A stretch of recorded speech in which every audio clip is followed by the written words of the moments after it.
សេចក្តីប្រកាសព័ត៌មានរបស់យោធភូមិភាគទី5យោធភូមិភាគទី5នៃកងយោធពលខេមរៈភូមិន្ទសូមបញ្ជាក់ថាមានការផ្សព្វផ្សាយព័ត៌មាននិងបណ្ដាញសង្គមមួយចំនួនដែលផ្សាយថាថៃបានឈូសឆាយផ្លូវរំលោភចូលដីខ្មែរនៅឃុំថ្មដាស្រុកវាលវែងខេត្តពោធិ៍សាត់មិនមែនជាការពិតទេសកម្មភាពនៃការឈូសឆាយនេះគឺនៅក្នុងផ្នែកនៃដីថៃកងកម្លាំងកម្ពុជាដែលកំពុងឈរជើងនៅតំបន់នេះការពារយ៉ាងម៉ឺងម៉ាត់នៅបូរណភាពទឹកដីកម្ពុជាដូច្នេះសូមសាធារណជនទាំងអស់កុំមានការយល់ច្រឡំនិងសូមកុំបន្តចែករំលែក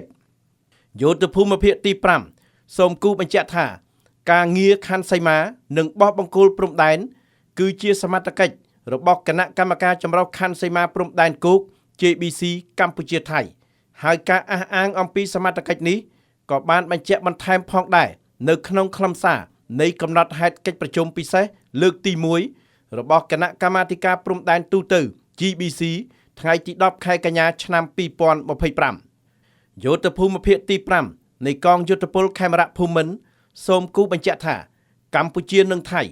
មានមូលដ្ឋានគ្រប់គ្រាន់និងច្បាស់លាស់ទាំងមូលដ្ឋានច្បាប់យន្តការស្ថាប័ននិងវិធានការបច្ចេកទេសសម្រាប់ដោះស្រាយបញ្ហាព្រំដែនរវាងប្រទេសទាំងពីរជាពិសេសផែនទីមាត្រដ្ឋាន1 លើ 200,000 យោងតាមអនុសញ្ញាឆ្នាំ1904និងសន្ធិសញ្ញាឆ្នាំ1907ព្រមទាំងមានការបោះបង្គោលជាមួយគ្នាចំនួន74បង្គោលហើយភាគីទាំងពីរកម្ពុជាថៃ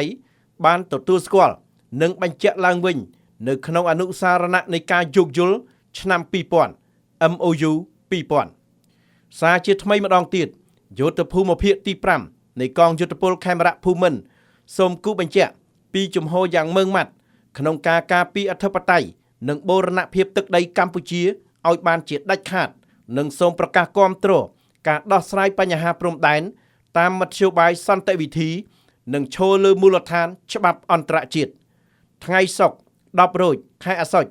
ឆ្នាំអាសាញ់សប្តាហ៍ស័កពុទ្ធសករាជ2569បាត់ដំបង